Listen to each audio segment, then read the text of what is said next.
All right, so it's been a while since I made one. I'm not gonna talk about why. I just haven't made one. I took notes, didn't make a video though. But we're back, at least because I want to make another one. Anyways, we're gonna get right into it. So today we read an article about video game mechanics. Specifically, like it delved a lot into like what is a video game mechanic? How does a video game mechanic differ from gameplay mechanics? Stuff like that. So overview. We are considering a game mechanic as something the player does that has some sort of consequence within the game world, and those consequences have to be meaningful to the player. What a mechanic isn't, it's not something that gives the illusion of a consequence or some other non-impactful effect. So the example he used for this was, let's say I am playing a tile-based game and I have a bow and arrow that and the arrow has fire on it. If I shoot and the arrow, like the tiles have grass on them, and then as the arrow goes through them, the grass on the tiles disappear, that's a mechanic. If I shoot and fire effects happen on top of the grass tiles, but I can still walk on them like normal, they don't damage me or enemies or anything like that, that's not a mechanic. Anything that is impacting the game state in some way is considered a mechanic. Yeah. So he talked about like mechanics versus non-mechanics. One thing he did say here is that dice isn't a mechanic. One of my classmates commented on this, and he had said that if a player isn't there to experience the mechanic or change the outcome of the mechanic, is it a mechanic, right? If I roll a dice, it doesn't matter if I'm there, right? If a machine rolled a dice and I rolled a dice, there would be no difference in the output. I don't know if that works exactly, because think about something like a moving platform. The player still interacts with it, but whether they're in the room or not, it's still gonna move, right? They may not be interacting with it in that moment, but it would still be considered a mechanic because it's still impacting the game state in some way. Although that's a different thing. So then he talks about game mechanics versus gameplay. So the way he explained this was game mechanics are a part of gameplay, right? Gameplay is made up of mechanics, challenges, and he said the other one was outcomes, right? So the player is going to use mechanics to overcome challenges and receive an outcome, right? That is the flow in gameplay, and all three of those parts need to be a part of it in order to make it gameplay. Even if the objective is something really far off and not immediate to the player, there has to be an objective in gameplay. What are you trying to do, right? It can be a player set objective, right? In a lot of MMOs, you're given quests, but like some players are like, I want to go do housing stuff. I want to go do trading stuff, right? People can have their own objectives, but the point of it, gameplay has to provide you with an objective, or it has to provide you options to make an objective yourself. Then he talks about core, primary, and secondary mechanics. Core mechanics is the foundational mechanic of your game. It's what your game is. And then primary mechanics are mechanics that support the core mechanic. These are different ways like the mechanic will interact with the world.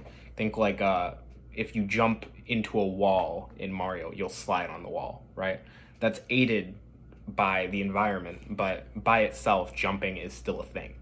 And then secondary mechanics add more depth or flavor, as he says.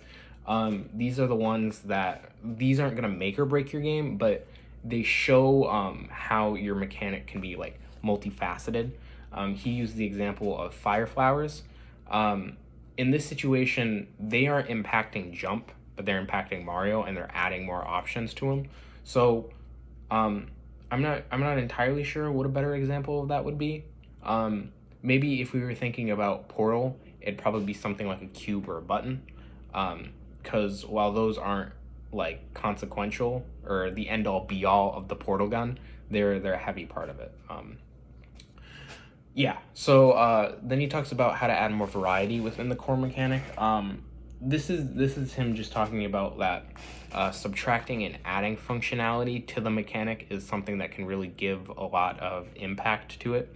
So going back to Portal, in Portal, you slowly ramp up to be able to shoot your own portals, right? So at first you're given a portal gun that can only shoot one portal, and then you're given a portal gun that can shoot a different kind of portal, and then you're given the portal that can shoot both portals, right? So by doing that, it shows the player, well, it's essentially like it's adding more variety to it.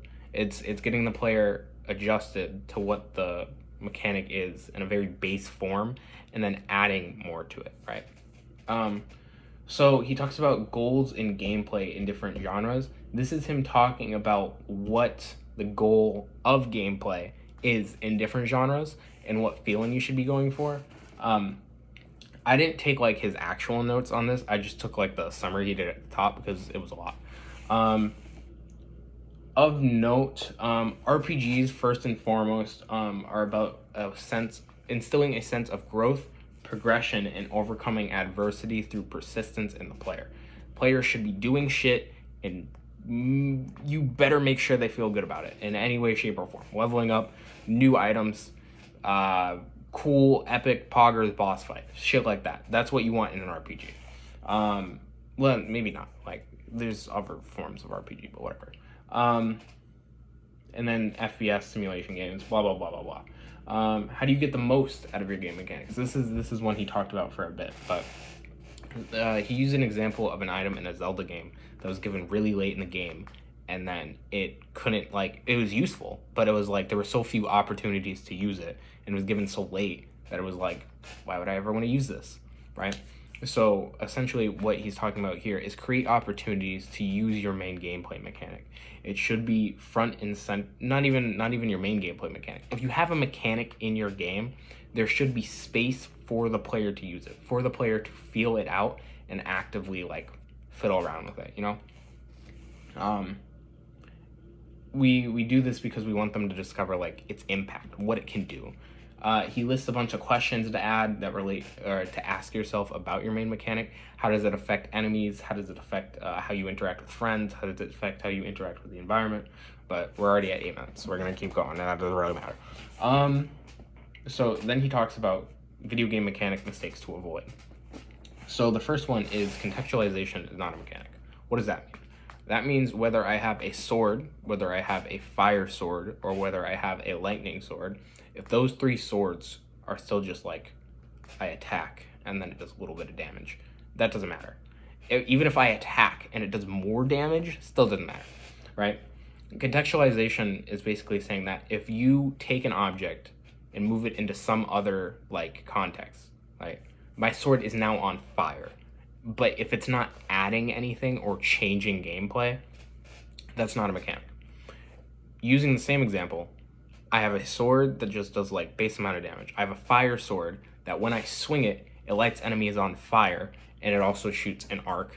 I have a lightning sword that I don't swing it, but instead I use it like a wand, and now I point and the lightning bedazzles out, you know? That's a mechanic.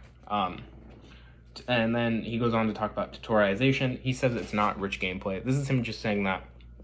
So tutorialization is like, I have this new shield breaking ability to give you.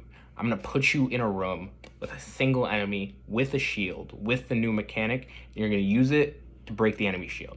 That's it, right? And then you'll go on.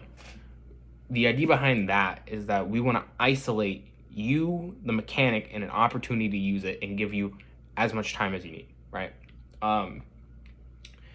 But your entire game shouldn't be that, obviously. Like, if you leave that room and you see another room with a single enemy and the new mechanic, you're like, dude, I don't want to fucking play this shit, right? So the idea behind this part is that gameplay should not be based around tutorializing already tutorialized mechanics. Gameplay should be a mixture of multiple mechanics and multiple challenges in order to incite a flow of gameplay, or flow as we had talked about in like one of my previous videos.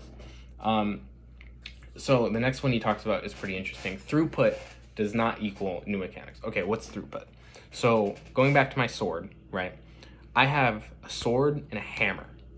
The sword is going to do 6 damage, and the hammer is going to do 8. And when like in context of D&D, I say I want to attack, and then I roll. Okay, I didn't hit. Okay, I'm still rolling to hit. The action is the same whether I'm rolling a sword for sword attack or whether I'm rolling for a hammer. I may roll a different damage die, but I'm still attacking, right? That's the point here. That doesn't mean two mechanics can't overlap. Like, I can't have two mechanics that attack. No, you absolutely can. But what he's saying is that that doesn't make a difference in the mechanic. If I have a sword that does 6 damage, but I have a hammer that does 8, and the hammer knocks the enemy back, or the hammer breaks the ground in front of them, and now that tile is immovable, right? Or I hit the ground and then a rock rises up, right? Something that is changing the gameplay in some way as opposed to just a different damage value is what would make that a mechanic, right? But yeah, that's 6-7. Ironically, I'm still late. But yeah, we'll try to keep these going, I guess.